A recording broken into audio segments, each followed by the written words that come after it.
Hi hello ಎಲ್ರಿಗೂ ನಮಸ್ಕಾರ. Welcome back to my new vlog. ನಾನು ನಿಮ್ಮ ಪ್ರೀತಿಯ ಮಂಜುಳಾ. ಎಲ್ರಿಗೂ ಗುಡ್ ಮಾರ್ನಿಂಗ್. ಎಲ್ಲ ಹೇಗಿದ್ದೀರಾ? ಹೋಪ್ ಎಲ್ಲ ಚೆನ್ನಾಗಿದ್ದೀರಾ ಅಂತ ಅಂದ್ಕೊಳ್ತೀನಿ. ಇವತ್ತು ಏನು ವ್ಲಾಗ್ ಮಾಡ್ತಾ ಇದ್ದೀನಿ ಅಂತ ಥಂಬ್ನೇಲ್ ನೋಡಿದ್ರೇ ನಿಮಗೆ ಗೊತ್ತಾಗಿರುತ್ತೆ. ನಾನು 1 ಮಂತ್ ಬ್ಯಾಕು ಒಂದಷ್ಟು ಫೋಟೋಸ್ಗಳನ್ನ ಇನ್ಸ್ಟಾಗ್ರಾಮಲ್ಲಿ ಶೇರ್ ಮಾಡಿದ್ದೆ. ಸೊ ಕೇಳ್ತಾ ಇದ್ರಿ ಪ್ರೆಗ್ನೆನ್ಸಿ ವ್ಲಾಗ್ನ ಏನಕ್ಕೆ ಮಾಡಿಲ್ಲ, ಇದು ಸೆಕೆಂಡ್ ಪ್ರೆಗ್ನೆನ್ಸಿ ಫೋಟೋಸಾ ಅಂತ. ಎಸ್, ಇದು ನನ್ನ ಸೆಕೆಂಡ್ ಪ್ರೆಗ್ನೆನ್ಸಿ ವ್ಲಾಗು. ನಾನು ಕಂಪ್ಲೀಟ್ ನನ್ನ ಸೆಕೆಂಡ್ ಪ್ರೆಗ್ನೆನ್ಸಿ ಜರ್ನಿ ಒಂದೇ ವ್ಲಾಗ್ ಮಾಡೋಣ ಅಂತ ಅಂದ್ಕೊಂಡಿದ್ದೆ. ಬಿಕಾಸ್ ಕೆಲವರು ಪ್ರೆಗ್ನೆನ್ಸಿದು ಫೋಟೋಸು ಆಮೇಲೆ ವೀಡಿಯೋಸ್ ಎಲ್ಲ ಮಾಡೋದ್ರಿಂದ ದೃಷ್ಟಿ ಆಗುತ್ತೆ, ಆ ಥರ ಆಗುತ್ತೆ, ಈ ಥರ ಆಗುತ್ತೆ ಅಂತ ಹೇಳ್ತಾರೆ. ಸೊ ಹಾಗಾಗಿ ಆಫ್ಟರ್ ಡೆಲಿವರಿ ಅಥವಾ ಡೆಲಿವರಿ 1 ವೀಕ್ ಮುಂಚೆ ಒಂದು ವ್ಲಾಗ್ ಮಾಡಿಬಿಡೋಣ ಅಂತ ನಾನು ಅಂದ್ಕೊಂಡಿದ್ದೆ. ಸೊ ಅದೇ ರೀತಿ ಇವಾಗ ನನಗೆ ಎಷ್ಟು ಮಂತ್ ಇದೆ, ಸೊ ಡೆಲಿವರಿ ಡೇಟ್ ಯಾವಾಗಿದೆ, ಆ್ಯಂಡ್ ನನ್ನ ಹೆಲ್ತ್ ಕಂಡೀಷನ್ಸ್ ಹೇಗಿದೆ, ಸ್ಕ್ಯಾನಿಂಗ್ ರಿಪೋರ್ಟ್ಸು, ಸೊ ಎಲ್ಲ ಕಂಪ್ಲೀಟ್ ಡೀಟೇಲ್ಸ್ನ ನಾನು ಹೇಳ್ತೀನಿ. ಸ್ಕಿಪ್ ಮಾಡದೆ ವ್ಲಾಗ್ನ ನೋಡಿ. ಯಾರೆಲ್ಲ ನನ್ನ ಚಾನಲ್ನ ಸಬ್ಸ್ಕ್ರೈಬ್ ಆಗಿಲ್ವೋ, ಸೊ ಪ್ಲೀಸ್ ನನ್ನ ಚಾನಲ್ನ ಸಬ್ಸ್ಕ್ರೈಬ್ ಮಾಡಿಕೊಂಡು ವೀಡಿಯೋಸ್ನ ನೋಡಿ. ಆ್ಯಂಡ್ ಪಕ್ಕದಲ್ಲಿರೋ ಬೆಲ್ ಐಕನ್ನ ಕ್ಲಿಕ್ ಮಾಡೋದ್ರಿಂದ ನಾನು ಮಾಡೋಂಥ ಎಲ್ಲ ವೀಡಿಯೋಸ್ಗಳು ನಿಮಗೆ ಮೊದಲು ನೋಟಿಫಿಕೇಷನಲ್ಲಿ ಬರುತ್ತೆ. ಬನ್ನಿ ವಿಡಿಯೋನ ಸ್ಟಾರ್ಟ್ ಮಾಡೋಣ. ಇವಾಗ ಪ್ರೆಸೆಂಟು ನನಗೆ 10 ಮಂತ್ಸ್ ಸ್ಟಾರ್ಟ್ ಇದೆ. ಸೊ ಲಾಸ್ಟು 9 ಮಂತ್ಸ್ ಇದ್ದಾಗ ನಾನು ಒಂದಷ್ಟು ಫೋಟೋಸ್ಗಳನ್ನ ಶೇರ್ ಮಾಡಿದ್ದೆ ಇನ್ಸ್ಟಾಗ್ರಾಮಲ್ಲಿ. ಸೊ ಕಂಪ್ಲೀಟ್ ಜರ್ನಿನ ಒಂದೇ ವ್ಲಾಗಲ್ಲಿ ಮಾಡೋಣ ಅಂತ ಅಂದ್ಕೊಂಡು ಈ ವಿಡಿಯೋನ ನಾನು ಇವಾಗ ಸ್ಟಾರ್ಟ್ ಮಾಡಿದ್ದೀನಿ. ಸೊ ನನ್ನ ಹೆಲ್ತ್ ಕಂಡೀಷನ್ ಬಗ್ಗೆ ಹೇಳಬೇಕು ಅಂತ ಅಂದರೆ, ಫಸ್ಟ್ ಮಂತಿಂದ ಇಲ್ಲಿವರೆಗೂ ನನ್ನ ಹೆಲ್ತಲ್ಲಿ ಯಾವುದೇ ಇಶ್ಯೂಸ್ ಇಲ್ಲ. 7 ಮಂತ್ಸ್ವರೆಗೂ ನಾನು ಬ್ಯಾಂಗ್ಳೂರಲ್ಲಿ ಟ್ರೀಟ್ಮೆಂಟ್ ತೊಗೊಂಡಿದ್ದೀನಿ ಪ್ರೈವೇಟಲ್ಲಿ.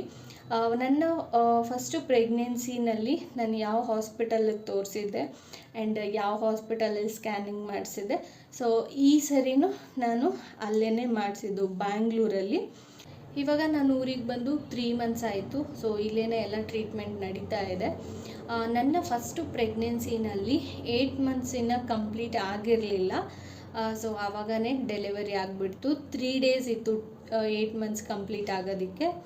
ಸೊ ಈ ಸತಿನೂ ಅದೇ ರೀತಿ ಆಗಿಬಿಟ್ರೆ ಬ್ಯಾಂಗ್ಳೂರಲ್ಲಿ ಹಸ್ಬೆಂಡ್ ಒಬ್ಬರೇ ಇರ್ತಾರೆ, ಸೊ ಎಲ್ಲನೂ ಅವ್ರಿಗೆ ನೋಡ್ಕೊಳಕ್ಕಾಗಲ್ಲ. ಹಾಗಾಗಿ ನಾನು ಊರಿಗೆ ಜಾನ್ವರಿ ಎಂಡಲ್ಲಿ ಬಂದಿದ್ದು. ಹುಬ್ಳಿಗೆ ಬಂದು 3 ಮಂತ್ಸ್ ಆಯಿತು. ಸೊ ಇಲ್ಲಿ ಸ್ಕ್ಯಾನಿಂಗ್ ಸೆಂಟ್ರು ಸೇಮ್ ಇದೆ, ಬಟ್ ಹಾಸ್ಪಿಟ್ಲ್ ಅಷ್ಟೇ ಚೇಂಜ್ ಇದೆ. ಫಸ್ಟ್ ಮಂತು ಪೀರಿಯಡ್ಸ್ ಬಂದಿರಲಿಲ್ಲ. ಸೊ ನಾನು ಇವತ್ತು ನಾಳೆ ಅಂದ್ಕೊಂಡು ಹಾಗೆ ಒಂದಷ್ಟು ದಿನಗಳನ್ನ ಕಳೆದೆ.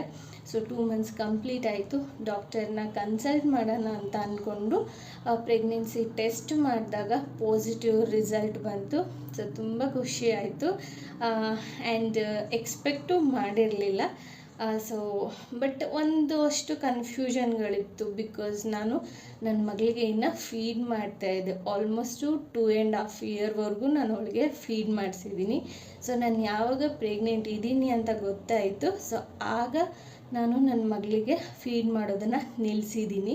ಅಲ್ಲಿವರೆಗೂ ಫೀಡ್ ಮಾಡ್ತಾನೇ ಇದ್ದೆ. ನನ್ನ ಮಗಳಿಗೆ ಫೀಡಿಂಗ್ ಸ್ಟಾಪ್ ಮಾಡೋದಂತೂ ತುಂಬಾ ಕಷ್ಟ ಆಗಿಬಿಟ್ಟಿತ್ತು. ಸೊ ಹೇಗೋ ಬೇವಿನ ಸೊಪ್ಪೆಲ್ಲ ತರಿಸಿ ಅವಳಿಗೆ ಫೀಡಿಂಗ್ನ ಸ್ಟಾಪ್ ಮಾಡಿದೆ. ಬಟ್ ಅವಳು ಊಟನೇ ಮಾಡ್ತಾ ಇರಲಿಲ್ಲ. ಆಲ್ಮೋಸ್ಟು 15 ಡೇಸ್ವರೆಗೂ ತುಂಬ ಕಾಡ್ತಾಯಿದ್ಲು ಊಟ ಮಾಡೋದಕ್ಕೆ. ಅವಳಿಗೆ ಹಣ್ಣು ತರಕಾರಿ ಕೊಟ್ಟು ಹೆಂಗೋ 15 ಡೇಸ್ ಕಳೆದೆ. ಸೊ ಅದಾದಮೇಲೆ ಅವಳು ಊಟ ಮಾಡೋದಕ್ಕೆ ಸ್ಟಾರ್ಟ್ ಮಾಡಿದ್ಲು. ಅವಳಿಗೆ ಏನೇ ಬೇಕಂದರೂ ಕೇಳ್ತಾ ಇರ್ತಾಳೆ. ಇವಾಗಂತೂ ನಂಗೆ ತುಂಬಾ ಖುಷಿ ಆಗುತ್ತೆ. ಅವಳಿಗೆ ಚಪಾತಿ, ರೊಟ್ಟಿ, ರೈಸು, ಪಲ್ಯ, ಮೊಸರು ಮತ್ತು ಜ್ಯೂಸು ಏನೇ ಬೇಕಂದರೂ ಕೇಳ್ತಾಳೆ, ಐಸ್ ಕ್ರೀಮು. ಸೊ ಈಗಂತೂ ತುಂಬಾ ಖುಷಿ ಆಗುತ್ತೆ ನನಗೆ ಅವಳು ಊಟ ಕೇಳಿದಾಗೆಲ್ಲ. ಯಾವ ತಾಯಿ ಖುಷಿ ಆಗಲ್ಲ ಹೇಳಿ, ಮಕ್ಕಳು ನಂಗೆ ಊಟ ಕೊಡಿ ಅಂತ ಕೇಳಿದ್ರೆ. ಸೊ ಇವಾಗಂತೂ ತುಂಬಾ ಖುಷಿಯಾಗಿದ್ದೀನಿ. ಹೊಟ್ಟೆ ತುಂಬ ಊಟ ಮಾಡ್ಕೊಂಡು ಆರಾಮಾಗಿ ಆಟ ಆಡ್ಕೊಂಡಿರ್ತಾಳೆ. ನನ್ನ ಪ್ರೆಗ್ನೆನ್ಸಿ ಸಿಂಟಮ್ಸ್ ಬಗ್ಗೆ ಹೇಳಬೇಕು ಅಂತ ಅಂದರೆ, ನನಗೆ ವಾಮಿಟಿಂಗು, ಸುಸ್ತು ಆ ಥರ ಎಲ್ಲ ಏನೂ ಇರಲಿಲ್ಲ. ಸೊ ಹಾಗಾಗಿನೇ ನನಗೆ 2 ಮಂತ್ಸ್ವರೆಗೂ ಗೊತ್ತೇ ಆಗಿರಲಿಲ್ಲ. ಸೊ ಟೆಸ್ಟ್ ಮಾಡಿದಾಗಲೇ ನನಗೆ ಗೊತ್ತಾಗಿದ್ದು. ಅದಾದಮೇಲೆ 5 ಮಂತ್ಸ್ವರೆಗೂ ನನಗೆ ಯಾವುದೇ ರೀತಿ ಸಿಂಟಮ್ಸ್ಗಳು ಕಾಣಿಸ್ಕೊಂಡಿಲ್ಲ. ಅದಾದಮೇಲೆ ಸ್ವಲ್ಪ ಸುಸ್ತಾಗೋದು, ನಿದ್ದೆ ಜಾಸ್ತಿ ಬರೋದು ಆ ಥರ ಸ್ಟಾರ್ಟ್ ಆಯಿತು. ಇವಾಗ 10 ಮಂತ್ಸು. ಸೊ 10 ಮಂತ್ಸ್ ಅಂತೂ ನನಗೆ ಓಡಾಡೋಕ್ಕಾಗ್ತಾ ಇಲ್ಲ. ಇವಾಗ ನನಗೆ ಸುಸ್ತು ಜಾಸ್ತಿ ಆಗ್ತಾ ಇದೆ. ಫಸ್ಟ್ ಪ್ರೆಗ್ನೆನ್ಸಿನಲ್ಲಿ ನನ್ನ ಪ್ರೆಗ್ನೆನ್ಸಿ ಸಿಂಟಮ್ಸ್ಗಳು ಹೇಗಿತ್ತು ಅಂತ ಕೂಡ ನಾನು ವ್ಲಾಗ್ ಮಾಡಿದ್ದೀನಿ. ನನ್ನ ಮಗಳ ಟೈಮಲ್ಲಂತೂ ನನಗೆ ತುಂಬಾ ವಾಮಿಟಿಂಗ್ ಇತ್ತು. ಫಸ್ಟ್ ಮಂತ್ ಕಂಪ್ಲೀಟ್ ಆಗ್ತಾ ಇದ್ದಂಗೆ ಸ್ಟಾರ್ಟ್ ಆಗಿದ್ದು ಟಿಲ್ ಡೆಲಿವರಿವರೆಗೂ ನನಗೆ ವಾಮಿಟಿಂಗ್ ಆಗಿದೆ. ಆ್ಯಂಡ್ ನಾನು ಮಾಡಿದ ಅಡುಗೆ, ನಾನು ಮಾಡೋ ಜ್ಯೂಸ್ ಕೂಡ ನನಗೆ ಸೇರ್ತಾ ಇರಲಿಲ್ಲ. ಸೊ ಅಷ್ಟು ವಾಮಿಟಿಂಗ್ ಇತ್ತು. ಈ ಸತಿ ನಾನು ಕಂಪ್ಲೀಟ್ ನಾರ್ಮಲ್ ಆಗಿದ್ದೀನಿ. ನಾನು ಏನು ಬೇಕೋ ಕೆಲಸ ಮಾಡ್ತೀನಿ, ಯಾವ ತಿಂಡಿ ಬೇಕಾದರೂ ಮಾಡ್ಕೊಂಡು ತಿಂತೀನಿ. ಸೊ ಅಷ್ಟು ನಾರ್ಮಲ್ ಆಗಿದ್ದೀನಿ. ಒಂದೊಂದು ಮಗುಗೆ ಒಂದೊಂದು ರೀತಿ ಸಿಂಟಮ್ಸ್ಗಳಿರುತ್ತೆ. ಸ್ಕ್ಯಾನಿಂಗ್ ರಿಪೋರ್ಟ್ ಬಗ್ಗೆ ಹೇಳಬೇಕು ಅಂತ ಅಂದರೆ, ನಾನು ವೀಡಿಯೋಸ್ ಮಾಡೋದು ಅಷ್ಟೇನು ನೆಸೆಸಿಟಿ ಇಲ್ಲ ಅಂತ ಅಂದ್ಕೊಂಡಿದ್ದೆ. ಸೊ ನಾನು ಫಸ್ಟ್ ಪ್ರೆಗ್ನೆನ್ಸಿನಲ್ಲಿ ಯೂಟ್ಯೂಬ್ನ ಸ್ಟಾರ್ಟ್ ಮಾಡಿರಲಿಲ್ಲ. ಸೊ ಇವಾಗ್ಲೂ ಒಂದು ವ್ಲಾಗಲ್ಲಿ ಶೇರ್ ಮಾಡಿಬಿಡೋಣ ಅಂತ ಅಂದ್ಬಿಟ್ಟು ನಾನು ಫಸ್ಟ್ ಸ್ಕ್ಯಾನ್ ಮಾಡಬೇಕಾದ್ರೆ ವೀಡಿಯೋಸ್ನ ತೊಗೊಂಡಿಲ್ಲ. ಸೆಕೆಂಡ್ ಸ್ಕ್ಯಾನ್ ಮಾಡಬೇಕಾದ್ರೂ ಕೂಡ ನಾನು ವೀಡಿಯೋಸ್ನ ತೊಗೊಂಡಿಲ್ಲ. ಸೊ ಅದು ಜಸ್ಟ್ ಹಾಗೆ ರಿಪೋರ್ಟ್ ತೋರಿಸ್ತೀನಿ. ಥರ್ಡ್ ಸ್ಕ್ಯಾನಲ್ಲಿ ಹಾಸ್ಪಿಟಲ್ಗೆ ಹೋದಾಗ ಒಂದು ವಿಡಿಯೋ ಕ್ಲಿಪ್ಪಿಂಗ್ನ ತೊಗೊಂಡಿದ್ದೀನಿ. ಸೊ ಆ ವಿಡಿಯೋ ಕ್ಲಿಪ್ಪಿಂಗ ನಾನು ಆ್ಯಡ್ ಮಾಡ್ತೀನಿ. ಹುಬ್ಳಿನಲ್ಲಿ ಥರ್ಡ್ ಸ್ಕ್ಯಾನ್ ಮಾಡಿಸ್ಕೊಂಡು ನಾನು ನೆಕ್ಸ್ಟ್ ಡೇ ರಿಪೋರ್ಟ್ ತೋರಿಸ್ಬೇಕಿತ್ತು ಡಾಕ್ಟರ್ಗೆ. ಸೊ ಆವತ್ತಿನ ದಿವಸನೇ ಬೆಳಗಿನ ಜಾವ 3 o'clock ನನಗೆ 3 times ವಾಮಿಟ್ ಆಗಿತ್ತು.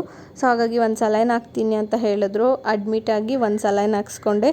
ನನ್ನ ಮಗಳು ಮತ್ತು ಮಮ್ಮಿ ಬಂದಿದ್ದರು ಜೊತೆಗೆ. ನನ್ನ ಮಗಳು ನನ್ನ ಕೈ ನೋಡಿಬಿಟ್ಟು ನೋವಾಗ್ತಾ ಇದೆಯಾ ಅಂತೆಲ್ಲ ಕೇಳ್ತಾ ಇದ್ಲು ಹಾಸ್ಪಿಟಲಲ್ಲಿ.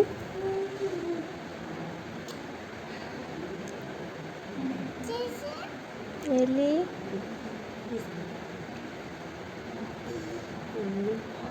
ಏನದು?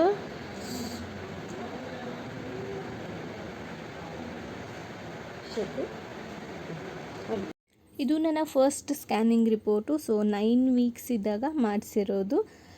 ಸೊ ಹಾರ್ಟ್ ಬೀಟ್ ಬಂದು 160 ಇತ್ತು. ಸೊ ನೀವೇ ನೋಡ್ತಾ ಇರ್ಬೋದು. ಫಸ್ಟ್ ಸ್ಕ್ಯಾನ್ ಮಾಡಿಸಿದಾಗ ಆ್ಯಂಡ್ ಸೆಕೆಂಡ್ ಸ್ಕ್ಯಾನ್ ಮಾಡಿಸಿದಾಗ 13 weeks ಇತ್ತು. ಆವಾಗ ಹಾರ್ಟ್ ಬೀಟು 162 ಇತ್ತು. ಇದು ಥರ್ಡ್ ಸ್ಕ್ಯಾನ್ ಮಾಡಿಸಿದಾಗ 19 weeks 6 days ಆಗಿತ್ತು. ಸೊ ಆಗ ಹಾರ್ಟ್ ಬೀಟ್ ಬಂದು 173 ಇತ್ತು. ಇದು ಫೋರ್ತ್ ಸ್ಕ್ಯಾನಿಂಗು. ಈ ಸ್ಕ್ಯಾನ್ ಮಾಡಿಸಿದಾಗ 29 weeks ಆಗಿತ್ತು. ಸೊ ಆಗ ಹಾರ್ಟ್ ಬೀಟ್ ಬಂದು 158 ಇತ್ತು. ಫೋರ್ತ್ ಸ್ಕ್ಯಾನ್ ಮಾಡಿಸೋದಕ್ಕೆ ಅಂತ ಹೋಗಿದ್ದೆ. ಸೊ ಆವಾಗ ತೆಗೆದಿರೋ ವೀಡಿಯೋ ಕ್ಲಿಪ್ಪಿಂಗ್ ಇದು. ನಾವು 10 o'clock ಹೋಗಿದ್ವಿ. ಅಷ್ಟರಲ್ಲಿ 2 ಪೇಷಂಟ್ಸ್ಗಳು ಬಂದಿತ್ತು. ಸೊ ಥರ್ಡ್ ಪೇಷಂಟು ನಾನು. ಸೊ ಅಲ್ಲಿವರೆಗೂ ವೆಯ್ಟ್ ಮಾಡ್ತಾಯಿದ್ವಿ. ಹಾಗಾಗಿ ಒಂದು ಚಿಕ್ಕದು ವೀಡಿಯೋ ಕ್ಲಿಪ್ಪಿಂಗ್ನ ತೊಗೊಂಡಿದ್ದೆ, ಒಂದು 20 secondsದು. ಹಾಗೆಯೇ ಸ್ಕ್ಯಾನಿಂಗ್ ಎಲ್ಲ ಮಾಡಿಸ್ಕೊಂಡು ರಿಪೋರ್ಟ್ಸ್ ಎಲ್ಲ ತೊಗೊಂಡು ಅಲ್ಲೇ ನಿಯರು ಸಾಯಿಬಾಬಾ ಟೆಂಪಲ್ ಇದೆ. ಸೊ ಸಾಯಿಬಾಬಾ ಟೆಂಪಲ್ಗೆ ಹೋಗಿ ಬರೋಣ ಅಂತ ಅಂದ್ಬಿಟ್ಟು ಸಾಯಿಬಾಬಾ ಟೆಂಪಲ್ಗೆ ಹೋಗಿದ್ವಿ.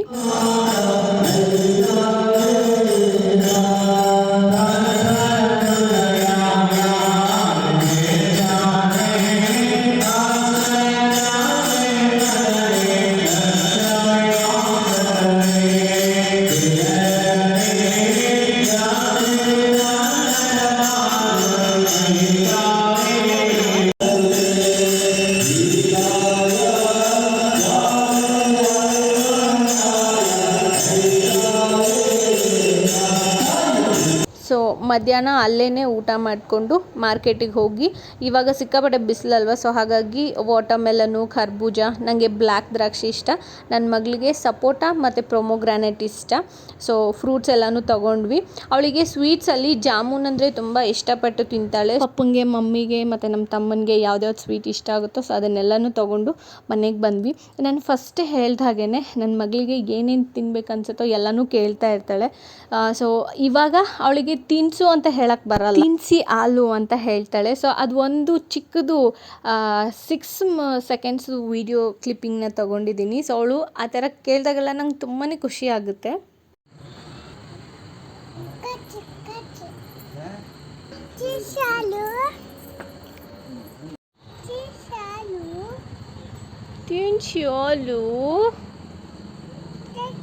ನೋಡಿದ್ರೆ ಅಲ್ವಾ ನನ್ನ ಸೆಕೆಂಡ್ ಪ್ರೆಗ್ನೆನ್ಸಿ ಜರ್ನಿ ಹೇಗಿತ್ತು ಅಂತ.